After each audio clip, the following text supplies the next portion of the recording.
सो हम लोग देखते हैं list of prime minister and their tenure. तो ये इम्पोर्टेंट क्यों होता है? रीजन बिंग काफ़ी सारे जो इम्पोर्टेंट मॉन्यूमेंट्स हो गए या कुछ इवेंट हो गए या स्कीम हो गए जो हिस्टोरिक है, तो उसकी वजह से ये डायरेक्टली तो क्वेश्चन नहीं आएगा, but it will help other way around, हमें एग्जाम में एलिमिनेट करने में हेल्प करेगा। तो सबसे पहले हम लोग देखते हैं, हमारे पास है जवाहर, फर्स्ट प्राइम मिनिस्टर जो हमारे हैं जवाहरलाल नेहरू। तो इनका टाइम पीरियड है 15 अगस्त से लेकर 1964। ये कहाँ तक है? 1964। 16 ईयर्स का इनका टेन्योर है। नाउ सेकंड जो है, ये आपके जो है वो है एक्टिंग प्राइम मिनिस्टर, जो कि सिर्फ 13 डेज के लिए बनते हैं। तो सेकंड, यहाँ थर्ड सेकंड लिखा हुआ है, लेकिन यहाँ पे ये एक्टिंग है, काउंट नहीं किया जाता है। सेकंड हमारे जो होंगे वो है लाल बहादुर शास्त्री। और ये कब तक रहते हैं हमारे? 9 जून 1964 से लेके 11 जनवरी 1966। तो ये देखिए टाइम पीरियड 66, 1966। तो इससे पहले क्या होता है? 1965 में आपका पाकिस्तान वार होता है, और ये हमारे एक फेमस स्लोगन देते हैं, जय जवान एंड जय किसान का। दिन अगेन गुलजारीलाल नंदा को एक्टिंग प्राइम मिनिस्टर बनाया जाता है फॉर 13 डेज। और उसके बाद हमारे जो बहुत स्ट्रॉन्ग लीडर जो आती हैं वो है इंदिरा गांधी। तो इनका टाइम पीरियड देख सकते हैं 1966 से लेकर 1977। सो जो नेहरू के द्वारा जो बुक लिखा गया, वो खुद से जो लिखते हैं बुक, वो है, उनका बुक का नाम है एन ऑटोबायोग्राफी। और इसका सेकंड नेम क्या है? Towards freedom. एन ऑटोबायोग्राफी, ठीक है, टुवर्ड्स फ्रीडम। ना यहाँ हम लोग देख सकते हैं ये जो बुक है जो उनके द्वारा लिखा गया, तो ये एक है डिस्कवरी ऑफ इंडिया 1946 में। फिर letters from fathers to his daughter, ये भी नेहरू जी का है। Glimpses of world history belongs to Nehru. And autobiography, और ये इसी का नाम है towards freedom. A bunches of old leaders, independence and after, a collection of speeches. तो यहाँ देखते हैं हम लोग unity of India, Nehru's India speeches, recent essays and writings on the future of Indian communism and other subjects, तो China Spain and the war. और आपको पता होगा ये खुद के ही फॉरेन मिनिस्टर भी थे, prime minister plus foreign minister portfolio भी इन्हीं के हाथ में था। और essential writing of Jawaharlal Nehru, तो ये सब उनके कुछ फेमस बुक थे। सो ना हम लोग थोड़ा लाल बहादुर शास्त्री के इंपॉर्टेंट इवेंट्स को देखते हैं। तो वो क्या है? सबसे पहले 1965 में इनका इंडो पाकिस्तान वार के चलते ये रहे। Now the promotion of green and white revolution and the signing off Tashkent declaration, और उन्हीं वहीं पे उनका डेथ होता है। उससे पहले ये कहाँ कहाँ थे देख सकते हैं। नॉन कॉपरेशन मूवमेंट में influenced by Mahatma Gandhi, Shastri left his studies to join the movement and was imprison. Salt Satyagraha में भी थे, he was an active participant in this major nationalist campaign and imprison multiple times for his role of freedom struggle. ये important है, जो कि हम लोग use कर सकते हैं अपने एथिक्स के पेपर में, कि उस समय के जो लीडर्स थे, पॉलिटिशियन थे, किस तरह के होते थे, क्या उनका गरिमा था।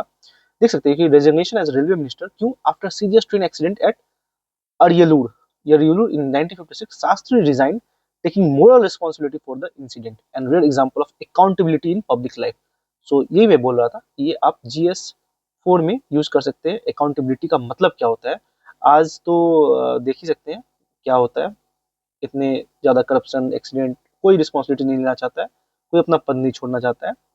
The minister of home affair, he focused on administrative reform and established the Santhanam committee to identify combat corruption in government department. ये देखिए संथानम। अब इनका आता है टेन्यूर एज प्राइम मिनिस्टर, तो 1964 से 66। तो ये देख सकते हैं हम लोग कि इंडो पाकिस्तान वार आता है, और he authorised the Indian military to retaliate on all fronts, boosting national morale, surpassing international observer who had perceived him as a weak leader। उसका जय जवान जय किसान का स्लोगन देते हैं। क्यों देते हैं? क्योंकि hail the soldier, hail the farmer. क्यों? During the war, the concurrent food crisis, he coined the iconic slogan which was very powerful national cry highlighting the importance of both defense and agriculture। और एक बहुत खूबसूरत बात है कि ये जिस प्राइम मिनिस्टर ऑफिस में ऐसे रह रहे थे, वहीं पे उनका गार्डन था, और उसी में वो अपने अनाज को उगाते थे, और he used to eat that। Now promotion of green revolution, to address severe food shortage. He initiated policies that laid the groundwork for green revolution, high yielding crop varieties and modern farming technique. ठीक है, India को self sufficient बनाने का इन्हीं से start होता है। Launch of wild revolution जो मिल्क कोऑपरेटिव है, ये 1965। ऑपरेशन फ्लड जो आता है। अब देखिए finally the war formally ended signing the peace agreement with the Pakistan. तो ये देखिए यहाँ पे कौन है, अयूब खान है। अयूब खान, इसे हम लोग को समझना है। यहाँ पे है प्रेसिडेंट जो पाकिस्तान के, वो अयूब खान है। ताशकंद में और उज्बेकिस्तान में जाते हैं और 10 जनवरी 1966 में ब्रोकर द सोवियत यूनियन उसके द्वारा होता है और वहीं पे उनका मिस्टीरियस डेथ होता है। यहाँ देख सकते हैं, unexpectedly in Tashkent on 11 January 1966, just hours after signing the declaration. The official cause was heart attack, but the lack of post-mortem and other circumstances have fueled persistent conspiracy theories. Now, यहाँ पे सबसे important जो आएगा, जो हमें समझना है, वो क्या है कि इन्हें 1966 में आपको भारत रत्न से नवाजा जाएगा, जो कि posthumously awarded India's highest civilian honour, the Bharat Ratna in 1966। और ये देखिए इनके मेमोरियल में क्या बनाया गया, विजय घाट। विजय घाट, और इन्होंने इतना अच्छा एग्जाम्पल दिया अकाउंटेबिलिटी का। तो देख सकते हैं ये तो दिल्ली में बना, लेकिन लाल बहादुर शास्त्री जो ड्रीम है इंडियन एडमिनिस्ट्रेटिव सर्विस का, तो वो क्या है, LBSNAA लवासना, जो फेमस है एस्पिरेंट के बीच में। क्या है, Lal Bahadur Shastri national academy of administration in Mussoorie is named after him. तो ये इनका लेगेसी है सिविल सर्विस के लिए। सो यहाँ कुछ बुक है जो कि लाल बहादुर शास्त्री के ऊपर लिखा गया है। Lessons in leadership by Pawan Chaudhary, post forward by Sunil Shastri, fast forward life of truth in politics by CP Srivastava, politics and beyond Sandeep Shastri, and the Tashkent files by Vivek Kumar and Pandey Shambhunath, and your prime minister is dead by Anuj Dhar. ये कुछ book है जो लाल बहादुर शास्त्री के ऊपर लिखा गया है। मीनू सिन्हा ने भी लिखा है।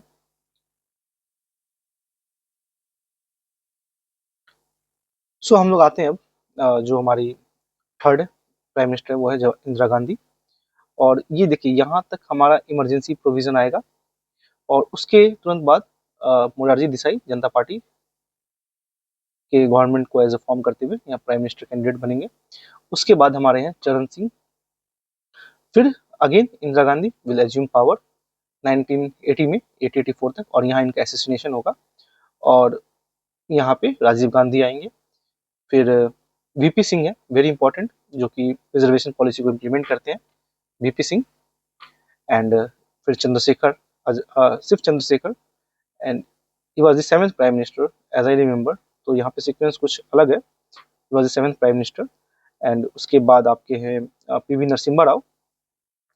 He was also a very influencer, और इनके ऊपर जो बुक लिखा हुआ है वो है हाफ लायन, इनका जो ऑटोबायोग्राफी है। फिर है SD देवेगौड़ा, फिर है इंद्र कुमार गुजराल, एंड उसके बाद हमारे अटल बिहारी वाजपेयी, फिर है मनमोहन सिंह, एंड यहाँ फेमस हमारे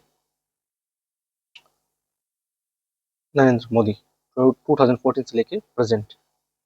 तो अब हम लोग एक एक करके कुछ हिस्टोरिकल फैक्ट्स देखेंगे, बुक्स देखेंगे हमारे प्राइम मिनिस्टर्स के ऊपर।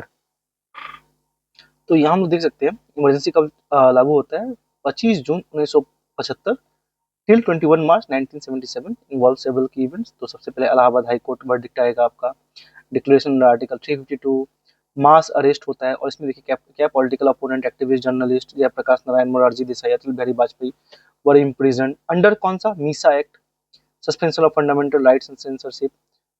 फिर आपका कॉन्स्टिट्यूशनल अमेंडमेंट होता है 38, 39, 42। Sanjay Gandhi influence on coercive programme, जैसे इंदिरा गांधी सन जो थे Sanjay Gandhi. Extra constitutional centre of power, spearheading controversial offensive coercive campaign, mass force sterilisation and large scale slum demolition Delhi, and end of emergency जब होता है, believing she would win, Indira Gandhi unexpectedly called for a general election in January 1977. The opposition united as Janata Party and won a landslide victory, leading to end of emergency in March 1977 and the formation of India's first non-Congress government. So I think this is important. He received Pakistan's highest civilian award, Nishan-e-Pakistan, which was conferred to him by Pakistani President Ghulam Ishaq Khan in 1990.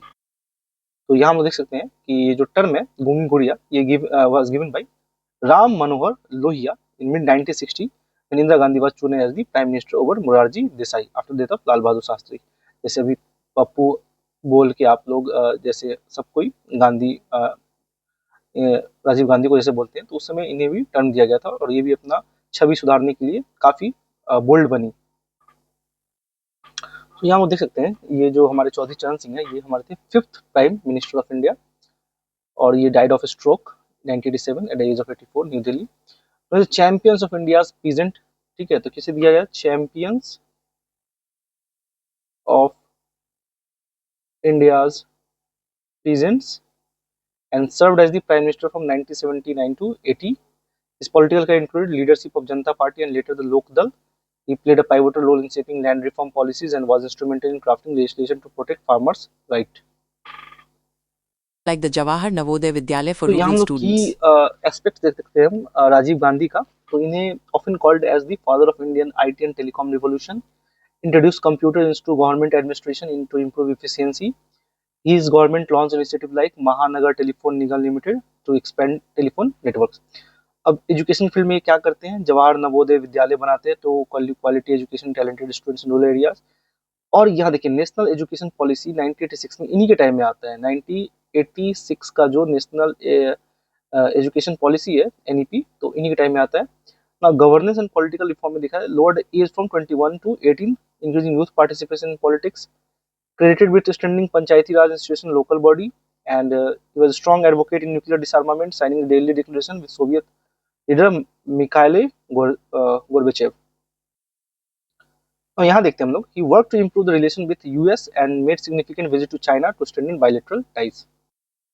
तो हम लोग अब देखेंगे VP Singh जो government है, it's anti corruption stance, implementation of Mandal commission, 27% reservation है OBC का, and formation of national front coalition supported by BJP and left parties. The key development effort था क्या था, Bofors scandal and improve relation with neighbours like Nepal, और इसी के दम पे उन्होंने राजीव गांधी के गवर्नमेंट को गिराया था। नाउ की पॉलिसी इनिशिएटिव देखते हैं, एंटी करप्शन एफर्ट है, ठीक है, central promise to investigate Bofors scandal and take action. वैसे कुछ खास निकला नहीं, लेकिन उनका सरकार गिर गया। मंडल कमीशन एंड रिजर्वेशन, तो landmark policy was implementation of Mandal commission, provide 27% reservation for OBC. State reorganisation में आते हैं home secretary under the government BP Singh played a crucial role in creating new states Chhattisgarh, Uttarakhand and Jharkhand. ये आपका कब बनता है, 2000 के टाइम में एक साथ। झारखंड कब बनता है, 15 नवंबर 2000। सो अब एक नेशनल फ्रंट कोलिशन बनता है, इसे देखते हैं। The government was national front coalition, Janata Dal as the main party and supported by outside BJP and left front. Challenge था ये तीनों, ठीक है। यहाँ पे despite effort investigation into Bofors scandal faced obstacle it would legal challenge in Switzerland. तो ये सब है। Government working relation with Nepal and China but extends strain relation with Pakistan increased tension in caste. तो हम लोग इनका एस्पेक्ट देखेंगे, minority government and political instability आता है, सीवियर इकोनॉमिक क्राइसिस, और ये high physical deficit, सोडिंग inflation, मॉर्गेजिंग gold reserve, इन्हीं के टाइम में गोल्ड को वो डाला जाता है बैंक ऑफ इंग्लैंड में सिक्योर इमरजेंसी लोन्स, ठीक है। फिर इनिशिएशन ऑफ इकोनॉमिक रिफॉर्म्स है, all the major liberalisation reform are credited to succeeding PV Narasimha Rao government. So it was Chandrasekhar who brought Dr. Manmohan Singh into the system and as economic advisor, and later the finance minister Yashwant Sinha and tasked him with preparing blueprint for economic reform, so setting the stage for the liberalization era. तो ऐसा ही होता है politics में, काम कोई और करता है, क्रेडिट कोई और ले जाता है ना। हम देखेंगे यहाँ पे फॉरेन पॉलिसी डिसीजन जो होता है, the first Gulf war made notable domestically controversial decision to permit American military aircraft to refuel at Indian airport to move aimed exploring more flexible foreign policy and improving relation with West. Focus on common man despite high stakes, ठीक है। जननायक और people leader इन्हें कहा जाता है। Handling insurgency, non doctrine approach to issue Punjab and Jammu Kashmir by initiating dialogue with militants, so without compromising on the issue of secessionism. So हम यहाँ देख सकते हैं father of Indian economic reform, dismantling license laws, opening to foreign investment, financial market reform, trade reform। Political में आते हैं तो Chanakya of modern India कहा जाता है इन्हें। फर्स्ट फ्रॉम द साउथ, ठीक है, नॉन गांधी नॉन से बनते ही, was the first prime minister from South India and the first outside the Nehru Gandhi family to complete the full 5-year term, upholding national interest, look East policy है, डिप्लोमेटिक अलाइनमेंट है, scholar and polyglot known as the scholar and prolific writer, raw influent over a dozen of Indian foreign languages, modernizer भी कहा जाता है, IT driven, अब बाबरी मस्जिद demolition का है, करप्शन एलिगेशन है, इंट्रा पार्टी पॉलिटिक्स. तो despite his significant achievement, he was largely sidelined by the Congress party leadership after his term ended. So in recognition his monumental contribution to nation, Rao was posthumously awarded Bharat Ratna, India's highest civil award in 2024. तो हम लोग आते हैं S D Deve Gowda पे. Brief tenure was India's 11th Prime Minister, primarily characterized by leadership 13-party coalition government, जो कि था United front end is focus on federalism agriculture. तो यहाँ से देखिए क्या आता है. coalition leadership became prime minister as a compromise candidate to head united front government which was supported by Congress party from the outside. Managing this diverse fractured coalition was central and challenging aspect to his time in office, which ultimately ended with Congress withdrew its support. Son of the soil, image and agriculture reform, infrastructure initiative, golden quadrilateral national highway. अब यहाँ देखिए kick starting Delhi metro project by providing financial closure and assigning E. Sridharan to oversee it. He also gave in principal approval to golden quadrilateral national highway project, Dhola Sadia Bridge in northeast project later executed in inaugural subsequent government.